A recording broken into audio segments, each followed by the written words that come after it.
नमस्कार दोस्तों, एक बार फिर से मेरे YouTube चैनल पर आप सबका स्वागत है। और आज हम डिस्कस करने वाले हैं सिटीजन चार्टर के बारे में। तो दोस्तों, अगर आप इस वीडियो के नोट्स को चाहते हैं तो आप मेरे टेलीग्राम चैनल से जाकर इसे ले सकते हैं। टेलीग्राम चैनल का नाम है @पढ़ो तो ऐसे। तो इन फिगर्स को देखिए, इन पिक्चर्स को देखिए। यहाँ देखिए, आपको दिख रहा है सिटीजन चार्टर इंडियन रेलवे का। यहाँ आपको दिख रहा है इंडिया पोस्ट का, जो पोस्ट ऑफिस है इंडिया का, उसका आपको सिटीजन चार्टर देखने को मिल रहा है। आपको केनरा बैंक का सिटीजन चार्टर देखने को मिल रहा है। इसी प्रकार से आपको एम्स का सिटीजन चार्टर देखने को मिल रहा है। आखिर क्या होता है सिटीजन चार्टर? तो सिटीजन चार्टर जो है वह लिस्ट ऑफ कमिटमेंट्स होता है। वह वायदे होते हैं जो कि किए जाते हैं आपके पब्लिक एंटिटी के द्वारा। जो आपके पब्लिक एंटिटीज हैं, जो आपकी सरकारी इकाइयां हैं, वह कुछ वादे आपसे करती हैं कि अगर आप हमारे साथ जुड़ेंगे तो हम आपके इन चीजों का ख्याल रखेंगे और आपको ये सुविधाएं मुहैया कराएंगे। And this is the citizen charter my friend. और आप अगर किसी भी गवर्नमेंटल एंटिटी से जुड़े हुए हैं तो आपको उसके सिटीजन चार्टर का नॉलेज होना चाहिए। आपको उसमें जो लिखे गए कमिटमेंट्स हैं उसको जरूर पढ़ना चाहिए, ताकि आप अपने राइट्स को क्लेम कर सकें, ताकि आप वह सारी सुविधाओं का लाभ ले सकें जो कि वह गवर्नमेंट एंटिटी, वह सरकारी इकाई आपको मुहैया कराने का वादा करती है। तो दोस्तों, आप इस वीडियो को देखने के बाद अगर किसी भी बैंक में अकाउंट है तो आप उस बैंक के सिटीजन चार्टर के पीडीएफ को लोड करें और आप उसको पढ़ें कि आपको कौन कौन से सर्विसेज आपका बैंक मुहैया कराएगा और उसकी क्या जिम्मेदारी बनती है। तो इन शॉर्ट वही है citizen charter, that the list और the set of commitments by the public entity towards the citizen. जो अपने नागरिकों के प्रति जो वायदे जो करते हैं, जो कमिटमेंट जो करते हैं आपके पब्लिक एंटिटी, जो सरकारी इकाइयां होती हैं, कि हम ये सर्विसेज मुहैया कराएंगे, हम इन सुविधाओं को मुहैया कराएंगे। तो इन शॉर्ट यही होता है नागरिक घोषणा पत्र। तो चलिए इसके बारे में डिटेल में समझने की कोशिश करते हैं। मुझे उम्मीद है आपको कॉन्सेप्ट समझ में आ गया होगा। तो दोस्तों, ये है सेमेस्टर 4 का सिलेबस। इसका जो यूनिट 4 है, इसका हम एक सब टॉपिक डिस्कस कर रहे हैं, that is the citizens charter. इसके बारे में हम लोग डिस्कस कर रहे हैं। आरटीआई और लोकपाल पर पहले ही वीडियो आ चुकी है, तो आप उसको देखें। आपको समझ लिया है तो आपको आगे समझने में कोई भी समस्या नहीं होगी। तो दोस्तों, जो सिटीजन चार्टर है that is nothing but the instrument जो कि जो ऑर्गेनाइजेशंस है, जो सरकारी इकाइयां हैं, उनको ट्रांसपेरेंट बनाती है, अकाउंटेबल बनाती हैं और सिटीजन फ्रेंडली बनाती हैं। साथ ही साथ जो मेन पर्पस होता है आपका सिटीजन चार्टर का is to ensure the public services, कि जो कमिटमेंट्स किए गए हैं आपके जो गवर्नमेंटल ऑर्गेनाइजेशंस के द्वारा वो फुलफिल हों, वो जनता को मुहैया कराए जाएं, वह सुविधाएं जनता को मिलें। और दोस्तों, जो सिटीजन चार्टर है वह ऑर्गेनाइजेशंस को रिस्पॉन्सिव भी बनाती हैं, अर्थात उनको जवाबदेह बनाती हैं। अर्थात जो काम वह कह रहे हैं वह एक टाइम फ्रेम में करके दें। तो इसीलिए जब हम लोग रिस्पॉन्सिव का बात करते हैं तो उसके साथ टाइम फ्रेम जुड़ जाता है। और जैसा कि मैंने आपको पहले ही बताया, a citizens charter is basically the set of commitments made by an organisation regarding the standards of services it delivers. तो मैंने तो आपको ये बताया ही। और दोस्तों, जो सिटीजन्स चार्टर होता है that is a public statement. और ये पब्लिक स्टेटमेंट इन बातों को बताता है। पहला, the entitlements of the citizens to a specific service.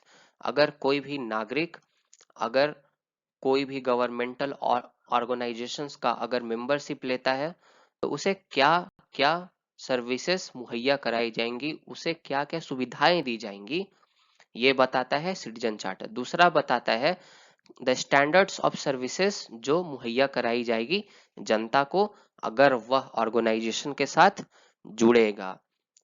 For example, अगर आप किसी बैंक के साथ जुड़ते हैं तो उस बैंक का अगर आप सिटीजन चार्टर पढ़ेंगे तो आपको देखने को मिलेगा उसमें स्टैंडर्ड ऑफ सर्विसेज जो मेंशन की होती हैं। कोई कोई बैंक आपको जो एटीएम कार्ड है वह एट द टाइम दे देती हैं, कोई कोई उसमें 4 दिन 5 दिन का समय लगाती हैं। तो अलग अलग बैंक्स का जो स्टैंडर्ड ऑफ सर्विसेज होता है अलग अलग होता है, और ये सिटीजन चार्टर में मेंशन किया रहता है।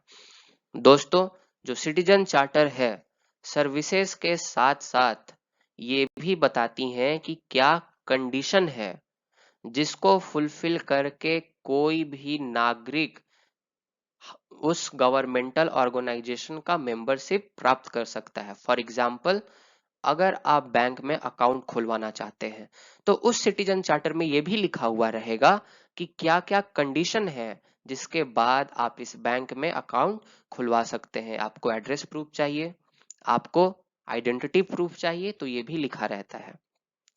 साथ में उसमें तरीका भी लिखा रहता है कि अगर आपको जिन सर्विसेज का वादा किया गया, अगर उन सर्विसेज को आपको मुहैया नहीं करवाया गया तो फिर क्या एक्शन ले सकेंगे आप, फिर क्या रिमीडी अवेलेबल है आपके लिए। तो ये भी सिटीजन चार्टर के माध्यम से मेंशन किया हुआ रहता है। आने के बाद क्या हो रहा है कि जनता अब डिमांड कर पा रही है ऑर्गेनाइजेशन से कि आपने तो हमें इन इन चीजों को देने का वायदा किया था, तो आप अपने कमिटमेंट को पूरा कीजिए। ऑर्गेनाइजेशन से जनता डिमांड कर पा रही है। साथ ही साथ जो पहले जो सिटीजन सर्विसेज हुआ करते थे, जो पब्लिक सर्विसेज हुआ करते थे, वह सप्लाई ड्रिवन था।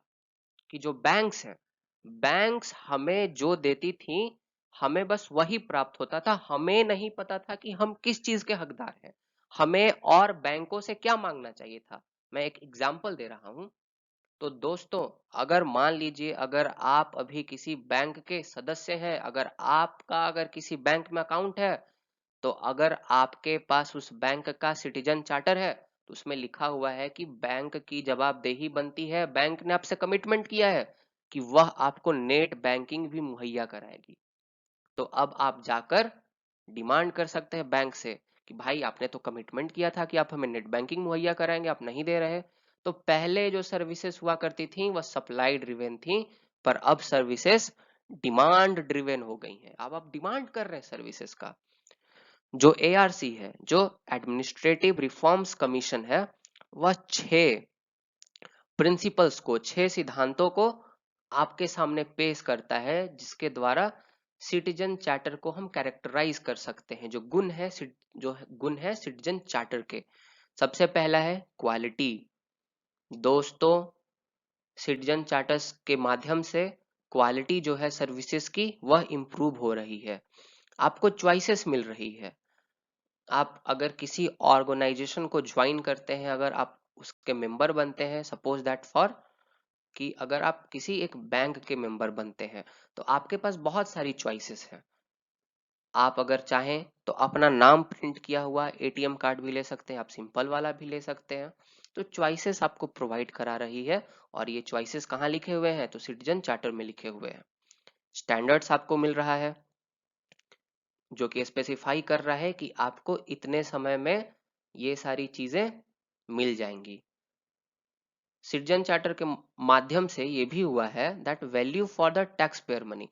देखिए दोस्तों, जो गवर्नमेंटल ऑर्गेनाइजेशंस हैं वह किसके पैसे से चल रही हैं, तो टैक्स पेयर के पैसे से चल रही हैं। पहले ये टैक्स पेयर के पैसे पे चलती थी और टैक्स पेयर को कोई सर्विसेज देती ही नहीं थी। पर अब सिटीजन चार्टर जो है वह मेंशन करती है कि I am going to give you these many services, and now the taxpayer are demanding those services by the organisations. उसके साथ साथ जो सिटीजन चार्टर है उससे अकाउंटेबिलिटी भी इंश्योर होता है, साथ ही साथ ट्रांस जो पेरेसी होता है, ट्रांसपेरेंसी अर्थात पारदर्शिता, ये भी इंश्योर किया जाता है। दोस्तों, मुझे उम्मीद है आपको समझ में आ रहा होगा। दोस्तों, ये जो सिटीजन चार्टर का कॉन्सेप्ट होता है यह पहली बार यूके में अर्थात ब्रिटेन में लाया जाता है 1990 के दशक में, और वहाँ ये बहुत पॉपुलर होता है क्योंकि इसके द्वारा जो जनता की जो सुविधाएं हैं वह उन्हें जल्दी प्राप्त होने लगी थी। और दोस्तों, इसी मॉडल को फॉलो करते हुए आज 111 सेंट्रल मिनिस्ट्रीज हैं, उनके डिपार्टमेंट्स हैं और ऑर्गेनाइजेशंस हैं कुल मिला के, जिन्होंने अपना सिटीजन्स चार्टर फॉर्मुलेट कर लिया है, अर्थात नागरिक घोषणा पत्र फॉर्मुलेट कर लिया है। लेकिन दोस्तों अभी भी सारे गवर्नमेंटल ऑर्गेनाइजेशंस या सेंट्रल लेवल के हों या स्टेट लेवल के हों, इन्होंने अपना सिटीजन चार्टर फॉर्मुलेट नहीं किया, जो कि होना चाहिए। आगे दोस्तों एक बिल लाया गया था, the rights of citizens for time bound delivery of goods and services and redressal of their grievances bill 2011। इतना बड़ा याद करने का कोई जरूरत नहीं है, इसको हम एक लाइन में बोलते हैं सिटीजन्स चार्टर बिल 2011। ये बिल क्या करना चाह रहा था? ये बिल ऐसा मैकेनिज्म क्रिएट करना चाह रहा था, प्रोवाइड कराना चाह रहा था, जिसके द्वारा जनता को टाइमली सुविधाएं मुहैया कराई जा सके। और यह बिल सारे गवर्नमेंटल ऑर्गेनाइजेशंस को अपील कर रहा था कि आप सबके सब अपने अपने सिटीजन चार्टर को पब्लिश कर लें। जब ये बिल कमेंस हो जाएगा, जब ये एक्ट बन जाएगा, उसके 6 महीने के भीतर भीतर सभी गवर्नमेंटल ऑर्गेनाइजेशंस को यह हिदायत दी गई थी या डायरेक्ट किया गया था कि वह अपने अपने सिटीजन्स चार्टर को फॉर्मुलेट कर लें। और जो अपने सिटीजन चार्टर के माध्यम से हमें सर्विसेज नहीं दे पाएगा, उस पे 50,000 जुर्माना, 50,000 फाइन का भी प्रावधान किया गया था। मगर दोस्तों अभी तक ये बिल जो 2011 में लाया गया था वह पास नहीं हो पाया है।